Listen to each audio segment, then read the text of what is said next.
Seen fires go 20 hours.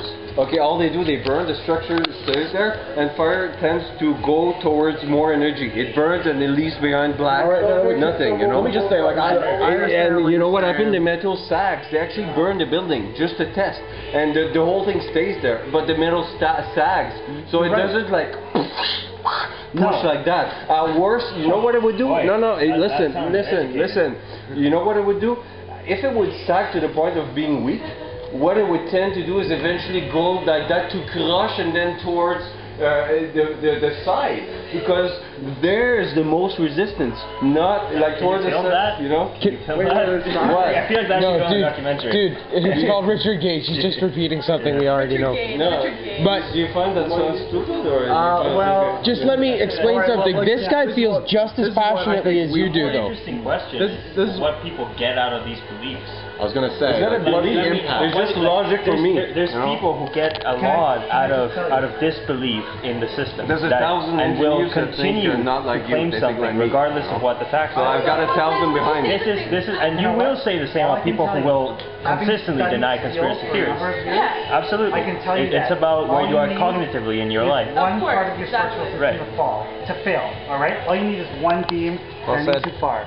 All right. No. Really, because listen to me, please. I know. The top of that beam would sag to the side because it would have a point of least resistance. I would think it would fall in the downward. Please let me finish. No, because there is the most resistance downwards. There's like a rock almost as metal. First off, that supported that so long. What I'm saying is that building so long. All the time. What I'm saying. This guy doesn't believe you because first off, he thinks that the inner core of the building was concrete. There was 3 elevated cores. All right.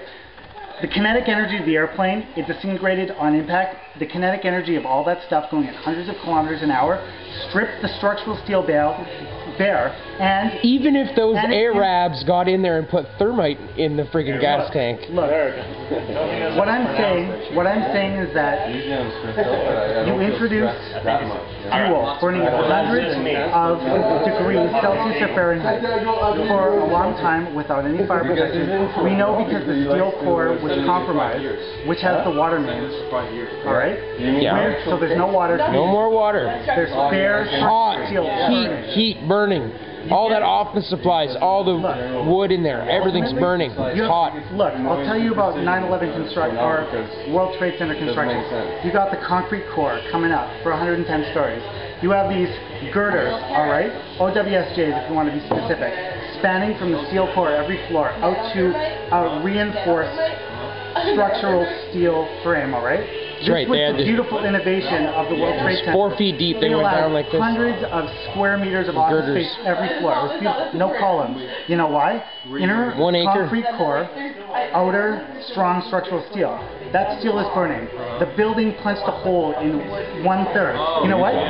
They designed for this. You've got to remember, when the plane hit, that building didn't go down. You know what they depended on? That's right. You know what they The first building that got hit actually went down after the other building. Higher. There was less weight on it. This is what I'm saying. That's why. No. Please listen to me. I know you disagree with me, but I want to finish. Because it was holding the weight all the time. That's what I don't agree with you. Look. It was holding the weight. A little plane crashes, transfer most of its weight into energy because of the explosion. There's no more weight. It could hold 10 planes. You know, you could put 10 planes there over the building without it going sideways. You don't understand. So you're telling me a little plane that crashed into that, suddenly an hour and a half after, it was holding all the time, and suddenly into its own footprint, it goes into 4 stories high with melted iron at the bottom 6 stories below. Come on. I never said that. Come on. All right. What I said. No, but you're trying to discredit the fact that it's a demolition. That's what you're trying to say. It's not a demolition. You know, it's a controlled demolition that's not classic. It doesn't go like from the top down. Whoa. It's saying that the Trade messy. Center It's messy. The World Trade Center 7 was a classic demolition. Replanted demolition. But the other 2 was not classic. It was messy. I think that's honestly, logistically impossible. Did you know that the company that investigated was called Controlled Demolition? That was the name of the company. And the company that did the investigation themselves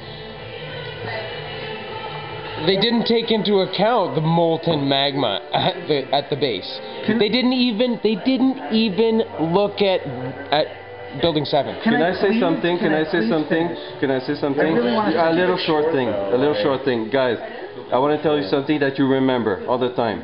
It's not a classic controlled demolition for the both towers. The 7, it was a controlled explosion for the first it's two. a mushroom First kind. twos you've not ever a clean one. The 7 is like that. There's 2 parts. They do the cutter charges so that everything is loose, and then at the bottom they do the explosion. You know. However, finish. Okay. The 2 towers is not like that. It's not like a straight demolition like that. In case you think I think that, no. It's messy. It's like a mushroom kind from the top. What I'm saying. You understand? What I'm saying. Remember that. Just remember that. I know. I know you believe that it's controlled. I don't believe it is. Can I finish? All you need to explain the 9/11 attacks is introduce heat for an hour and lots of structural steel melting. It would sag to the side. It would sag to the side. And when it sags to the side, you lose. You see all you can recognize. You can recognize the floors. You can recognize the floors that are all crooked. Please let me finish. All right. Let him finish his theory. What I'm saying is that he's been talking a while. He's talking about heat. I know. When you lose the lateral support, you double the length. All right. Steel also works by bracing. When you lose the braces, it loses strength. You take the sagging of that caused by fire, which is unambiguous as a scientific result. You take that, you add the weight of the entire building and a compromised structure, which holds 50% of the weight easily. You take away that, plus that, and all it needs is one beam to fail. It catastrophically fails. You fall, you get 25 times the energy that this building was designed for. So explain to me, so then, it falls, it keeps falling, virtually next step. free fall. I want to hear you. No support. Now next question. Explain it to me, please. How did the iron actually melt? Next step. It didn't melt. It doesn't need to melt. It didn't melt. It doesn't melt. No. I got 2 things. It melted. There was a molten metal that I read in the paper. Not only conspiracious crazy people, just not the crazy people, just like normal, when I was not a conspiracious like you call it, because I believe that people went on the moon, no worry. Don't worry. Like, do you believe they went to the moon? Are you kidding me? Of course they went to the moon. Okay. So we agree. So I mean, what were we talking about? So what were we saying? I'm saying not all of the steel melted. Okay. Oh yeah. Okay. So yeah, molten metal. Did you see the videos? The fam. Down. On the remember the plane hits? Yes. 20 minutes later, there's the woman leaning on the edge. Oh yeah, because the fire went out after 5 minutes. That's why the smoke was black instead of white. No. Right. Was walking? That's right. All the fire had gone out. So what was heating it up at that point? Talking about this train of melting something at the far corner of the wall. You remember that? You saw that, I'm sure. Ripping out. It's probably taking like about a good 10 floors there down. That's fine. They say it's aluminum melting. That's what they say in the media. Yeah. It's actually aluminum, but it's not true because melted aluminum doesn't burn like that. It's like it looks like mercury. Not red, but I mean when you expose it, it looks like that. It looks like mercury. In certain circumstances. No. It always looks like that when it comes to melted point.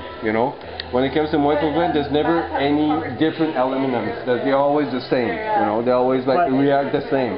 When you melt an aluminum to a certain temperature, it never happens that sometimes aluminum is going to decide to put fire away. Because today I feel like fire. No, it's always the same. Aluminum is always the same temperature in manufacturers and everything. Pure aluminum is always the same. Are you telling me that they stacked bars of aluminum? No, it was in other things. There was a mixture.